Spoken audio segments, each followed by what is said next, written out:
बसणाऱ्यांनी ठरवायचं असतं, परंतु माझी आत्ता तुम्ही प्रश्न विचारलेल्या त्या प्रश्नाच्या अनुसरून त्यांना विनंती आहे की त्यांनी त्याच्यामध्ये निश्चितपणे प्रश्न सोडवण्याच्या करता आग्रह धरून धरावा, परंतु अशा प्रकारे न बसता त्याच्यातनं मार्ग काढावा। पुन्हा आंदोलन बसलेत, उपोषणाला बसलेत राज्य सरकार। त्यांना मी शिवजयंतीच्या दिवशीच आव्हान केलेलं होतं की छत्रपती संभाजीराजे आपण ते करू नका, जे काही मुद्दे राज्य सरकारच्या अखत्यारीत असतील ते आपण त्याच्यामध्ये सोडूया, मात्र जे राज्याच्या अखत्यारीमध्ये नसतील ते सोडवणं अवघड आहे, कारण काही मुद्दे केंद्र सरकारशी संबंधित आहेत, कारण 50%च्या पुढं आरक्षण देताच येत नाही असं सुप्रीम कोर्टाने क्लिअर सांगितलेलं आहे।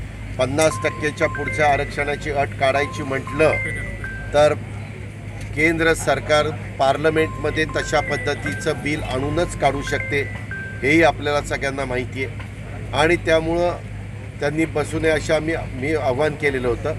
पण 2 दिवसापूर्वी राज्याचे मुख्यमंत्री उद्धव ठाकरे साहेबांनी त्यांच्या नेतृत्वाखाली एक बैठक आयोजित केली होती। त्या बैठकीला मी होतो, अशोक चव्हाण, बाळासाहेब थोरात, दिलीप वळसे पाटील आणि सगळा अधिकारी वर्ग, चीफ सेक्रेटरी सहित, आणि त्यावेळेस चर्चा झालेली होती की ह्याच्यातले जे काही मुद्दे आपल्याशी संबंधित आहेत ते थोडंसं गतीनं मार्गी लावण्याचं काम केलं पाहिजे।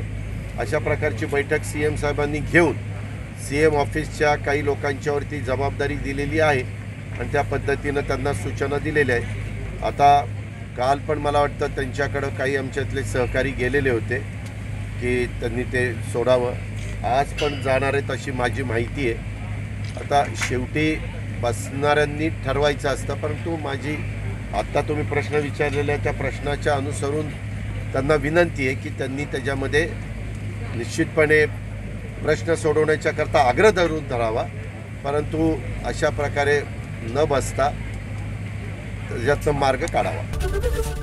ABP माझा, उघडा डोळे बघा नीट।